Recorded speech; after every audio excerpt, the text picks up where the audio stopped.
है किस नाम से आप लोग जाने जाते हैं? इस टीम के साथ मैं पहली बार भैया गाना गा रहा हूं तो ओके है। बहुत अच्छा, बहुत अच्छा, क्या बात है, जवाब ही नहीं। मैं अपने टीम के बाद आप लोगों के रिदम पे झूमा हूं सामने, बहुत अच्छा लगा। अच्छा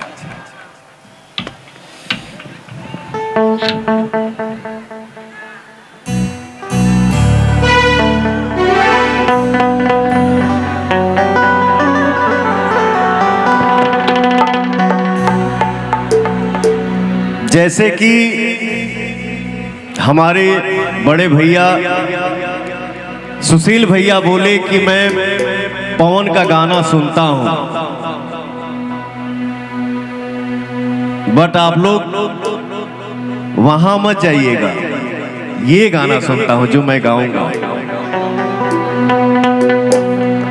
हमरा गीत के रवानी हो, यह किताब के कहानी हो,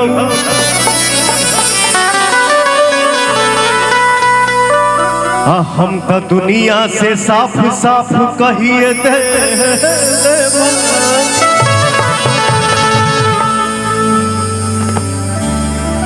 कि तू ही हमार जवानी हो।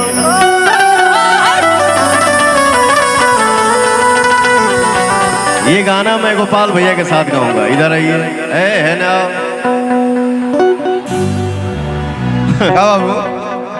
आपके साथ गाऊंगा। मैं आज कार्यक्रम करने नहीं आया हूं, मैं आज आशीर्वाद लेने आया हूं, एंजॉय करने आया हूं। बनारस बाबा के नगरी में घूमे आइल बपवनवा। जय हो जय हो। हरि सनहिया लगा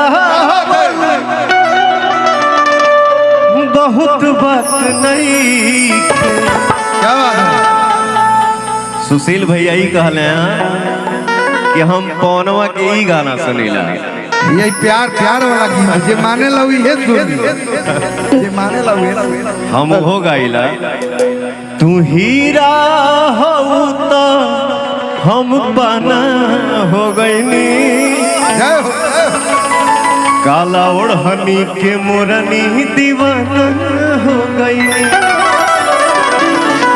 गाना कोई खराब नहीं होता है।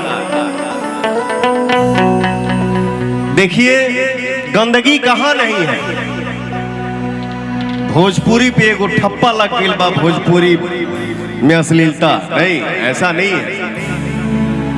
अच्छाई बुराई हर इंडस्ट्री में, लेकिन आप भगवान हैं, आप सबको डिसीजन लेना है कि क्या बजेगा, हम लोग क्या सुनेंगे, और सिंगर लोग एक्टर लोग वही एक्टिंग करें, वही गाना गाएं जिसको हम लोग देखें और जिसको हम लोग सुने। ये आप लोग मालिक हैं। भोजपुरी सलील भसवे है, ये अश्लील हो ही ना सकता। इतना सरल, इतना एमे गाड़ियों दिया जाला त नीके लागेला, मीठे लागेला। जय हो। हरि सनहिया लगा बहुत बात नहीं, नजरिया चुरावल बहुत बात हो। सनहिया लगा बहुत बात नहीं, नजरिया चुरावल बहुत बात हो।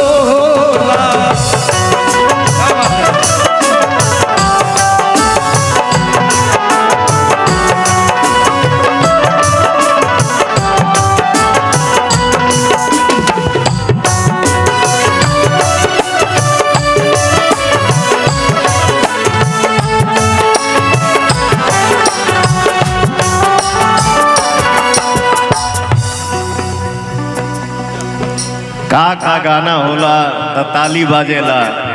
पवनवा की गाना के सुनले बा तनी हाथ उठा के ताली बजा दजा भैया। ऐसा ताली बजाइए कि पवन कहीं और जाए तो चर्चा करे। एगो जोश में ताली बजावा जा। देखी देखी हमके अपना हंसता जवान, पागल समान हो गए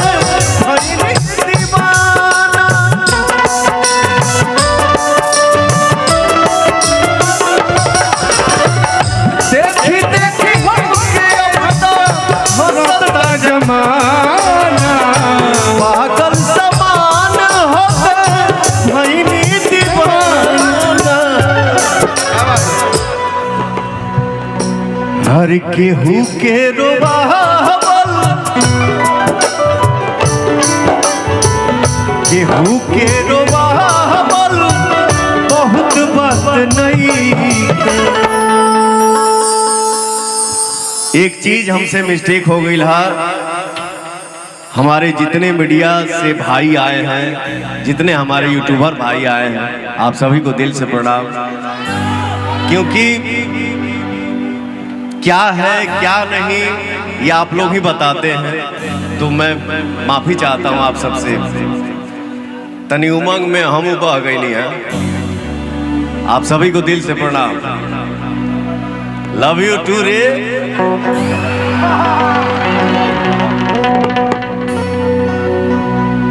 हमारा बारे में केहू कहल कि